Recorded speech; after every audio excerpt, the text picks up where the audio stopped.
January 2019. A quiet road near the Sandringham estate.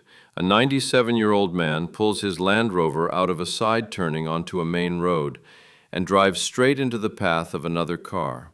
The Land Rover flips onto its side. The man has to be helped out of the wreckage by people who stop to help. And in that other car, 2 women and a 9-month-old baby. One of those women walks away with a broken wrist. Now, hold on to that image because here's what happens next, and the next part is the entire story. The 97-year-old man is completely unhurt. No charges are brought against him. None. And within 48 hours, 2 days, he's photographed back behind the wheel of a brand new replacement Land Rover, driving on a public road in broad daylight without a seatbelt. Let me say that back to you slowly because it's easy to let it slide past. A man of 97 crashes his car into a family. He injures a woman. And 2 days later, he's driving again, beltless, on the same public roads, with no charge, no caution, no apparent consequence of any kind. And the man was Prince Philip, the Duke of Edinburgh, the husband of the Queen. Now ask yourself one honest question before we go a single step further. If that had been your grandfather, 97 years old, flipped his car into a car with a baby in it, put a stranger in hospital, do you think he'd have been driving beltless 2 days later with the police shrugging? Or do you think there'd have been a very different conversation about his license, his fitness, and whether he ever drove again? Sit with that because that gap, the gap between what happened to him and what would have happened to you, that's what this whole thing is about. And there's one detail about what Philip did in the days after, a letter, and a decision about his license. And it tells you everything about how differently this played out because of exactly who he was. We'll get to it. Stay with me. Because here's the promise the monarchy makes, the one they've been selling for decades now. The line is, we're just like you. We serve, we do our duty, and we live under the same law as every other citizen in this country. No special treatment. Same rules for everyone. That's the modern bargain. That's the thing that's supposed to justify all of it. And then you get a moment like this one. A member of the public, hurt, in her own car, on her own road, through no fault of her own. And on the other side, a royal, unhurt, uncharged, and back on the road inside 2 days. Think about what an ordinary 97-year-old faces in that exact situation. The hard questions about whether they should ever have been driving, the very real prospect of a prosecution being considered, the pressure from police, from family, from the public to hand that license in immediately and never touch a steering wheel again. That's the normal script. That's what happens to normal people. Philip got none of it in those first days. And then, and this is the part I can't get past, he didn't just quietly avoid the consequences. He got back in the car, without a belt, in front of the cameras, 2 days after injuring someone. That's not carelessness, or, well, it's not only carelessness. It's a demonstration.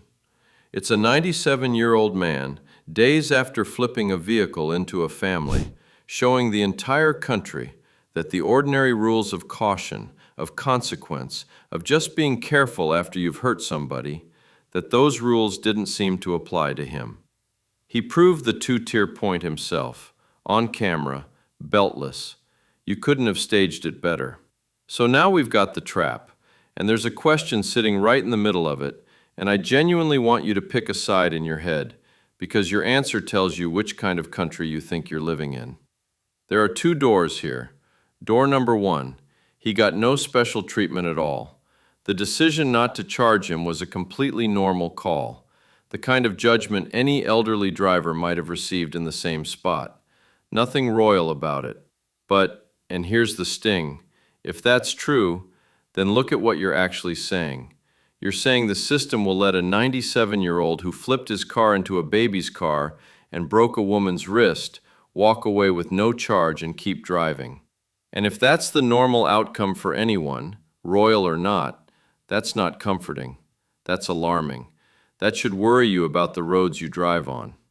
Door number 2, his status shielded him. The outcome was gentler than yours or mine would have been because of who he was and where he lived. And if that's true, then the whole same rules for everyone promise is just a nice line for the brochure, nothing more. No special treatment but frightening, or special treatment confirmed. Pick one, because both of them are bad news for the story the monarchy tells about itself. And I want your honest answer in the comments right now. If a 97-year-old with no title, no palace, no estate had flipped his car into a car with a 9-month-old baby in it and broken a stranger's wrist, do you, hand on heart, believe he'd have been driving beltless 2 days later with no charge in sight? Yes or no?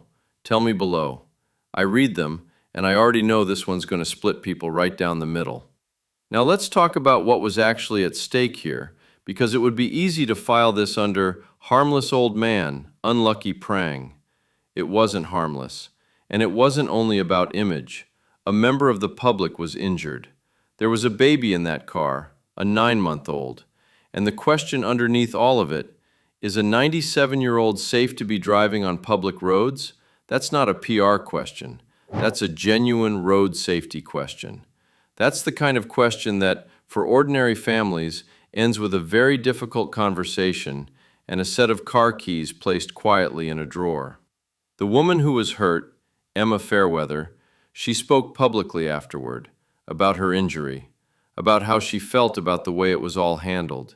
And I'm only going to reference what she chose to say in public because she deserves that respect, and because she's the one person in this entire story who did nothing wrong and got hurt anyway. And then the pressure built over that second drive, the beltless one. It built to the point where the police reportedly gave Philip what they called suitable words of advice. Words of advice for driving without a seatbelt in public 48 hours after a crash that hospitalized someone. A gentle word. That's the register we're operating in here. And I want you to feel the size of that phrase because it's doing a lot of quiet work.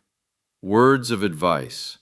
That's the language you use for a child who's left their bike in the driveway, not for a 97-year-old who just crashed a 2-ton vehicle into a family and then, 2 days later, went out again without so much as clicking a belt. For you or me, driving without a belt is a fixed penalty, points, a fine, a thing on your record. For him, a gentle word from a nice officer, and off he goes. Same offense, completely different weather.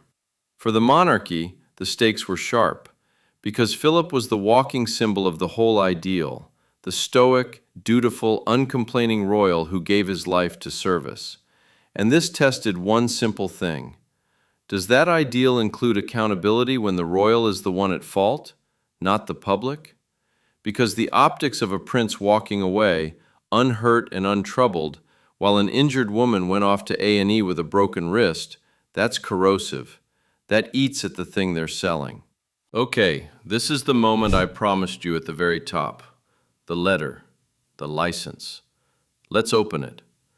In the aftermath, after the crash, after the beltless drive, after the backlash, Philip voluntarily surrendered his driving license. He handed it in. He gave up driving. And reporting at the time indicated that he privately wrote to the woman he'd injured, expressing his regret. And prosecutors, the Crown Prosecution Service, decided not to bring any charges, saying it wasn't in the public interest to do so. And I want to be completely fair here, because this is the part that actually matters. Giving up the license? That's a real thing. Writing that letter? Also a real thing. There's dignity in both. A proud, fiercely independent man of 97 choosing to stop driving. That's not nothing. I'm not going to pretend it is. But now look at the shape of it. Really look. Because here's what every single one of those gestures had in common. They were voluntary. Everyone. He surrendered the license. He chose to write the letter.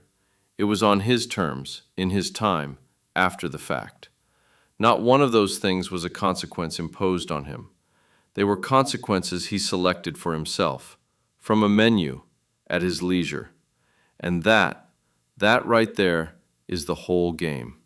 Because you don't get to do that. I don't get to do that. An ordinary driver who flips a car into a family doesn't get to sit back, weigh their options, and then graciously decide which consequences they'll accept and when. Ordinary people get their accountability handed to them, whether they like it or not. The charge, the court date, the license revoked by someone else's decision, the record that follows you around.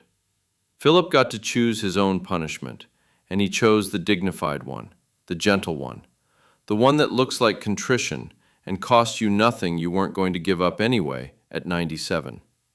And notice the timing of even that. He didn't hand over the license in the morning after the crash. It came weeks later, after the story had run and run, after the second drive, after the pressure. A decision made at the pace that suited him, not the pace the situation demanded. When the state takes your license, it takes it now. When Philip gave his up, he gave it up eventually, when he was ready, when the optics called for it. The gestures were graceful, I'll give him that. They were also, precisely and exactly, the privilege of a man deciding his own sentence, the timing of it, the shape of it, the whole thing. And that is a privilege you will never, ever have. Quick thing, genuinely quick. If you want these royal stories told straight, with the receipts, and with the fairness cutting both ways, do me a favor and hit subscribe. It actually helps this channel more than you'd think. That's it. Back to it. Because now I want to talk about why he did it, the getting back in the car part. And to understand that, you have to understand the man. And I want to be honest about him, because he wasn't a monster. He was something more human than that. Philip's defining trait across a whole century of life was a stubborn, blunt, do-it-my-own-way independence. This was a man who said exactly what he thought, who ran his own affairs his own way, who did not like being managed, handled, or told what he could and couldn't do. And in most of his life, that was a strength. That flinty self-reliance was half of what people admired about him. But apply that same trait to a 97-year-old 2 days after a crash and watch what it becomes. Because a man like that, he was never going to be told he was too old to drive on his own estate roads. Never. The idea of being seen as diminished, as frail, as someone who needed the keys taken away, that was intolerable to him. So he got back in the car, beltless. Because being careful, being cautious, being seen to be chastened, that would have meant admitting a limit. And admitting limits was the one thing this man would not do. The flaw here isn't cruelty, it's obstinacy, a refusal to accept the boundaries that age imposes on absolutely everyone else. And normally, that obstinacy only hurts you. But when it's backed by status, by a system that won't say no to you, won't charge you, won't take the keys, it tips over into something else. It becomes a quiet, who's going to stop me? And the answer, it turned out, was nobody. Now, the sympathetic case. And I want to lay it out honestly, because it deserves to be laid out honestly. Here it is. A proud old man, a war hero, and he genuinely was. His naval service in the Second World War was real and distinguished. A lifetime, 70 years, of public duty and service to the country. A man in the final chapter of a very long life who surely deserves some gentleness, some grace. And the license surrender, the letter, don't those show real remorse, real contrition? And a lot of that is fair. I'm holding it honestly. The service was real. The dignity in the surrender was real. But watch the sequence, because the order these things happened in is the whole thing. The remorse, the letter, the license came after the crash, after the defiant, beltless drive, after the public criticism landed. Crash, then defiance. Then, only once the backlash had built, the contrition. And remorse that shows up right on schedule, after the pressure, following an act of visible defiance, that reads differently than remorse offered freely, up front, the moment you've hurt someone. It just does. You feel the difference instinctively. Contrition that arrives only after you've been publicly told off isn't quite the same animal as contrition that comes because you genuinely can't stop thinking about the woman in the other car. So here's the moral of the whole thing, and I'm going to say it flatly because it doesn't need dressing up. The monarchy's modern deal is simple. They're ordinary citizens under the law who just happen to wear crowns. Same rules, same consequences, same everything as you. An ordinary citizen of 97 who flipped his car into a family and broke a woman's wrist would not have been driving, beltless, 2 days later, with no charge anywhere in sight. That's it. That's hypocrisy, and you can measure it in hours, 48 of them. The time it took him to be back on the road, freely, while the woman he'd hit was nursing a broken wrist. The law is the same for everyone, right up until the person it applies to happens to live on the estate the road runs past. Now, where does that leave the people in this story? The reality check belongs first to Emma Fairweather, because while the cameras and the headlines and the country moved on to the next thing, she was left with her recovery and with her own feelings about how it had all been handled. She's the one who got hurt. She's the one who did nothing wrong. And the world's attention, as it always does, drifted off her and onto the palace. For Philip, the isolation was quieter and honestly almost dignified. He gave up the license. The driving days were over. A fiercely independent man, finally, on his own terms, in his own way, accepting a limit he'd fought his whole life. He stepped back from the roads, and not long after, largely from public life. But the real isolation here isn't his, and it isn't hers. It's the institutions. Because the monarchy is left standing there defending an outcome where one person, the royal, got to choose his own consequences, and the other person, the member of the public, got no choice about anything that happened to her. And when accountability is optional for one side and simply imposed on the other, then the whole principle of same law for everyone is standing there completely alone. There's nothing holding it up. Philip gave up driving for good, and he's since passed away in 2021. So this is a closed chapter now. There's no more to be added to it. But it stays as a permanent, perfect little case study in what royal accountability actually looks like when the royal is the one at fault. And here's where I'll leave you. No charges were brought. That's a fact. And I want to be clear, I'm not alleging any crime here. I'm not.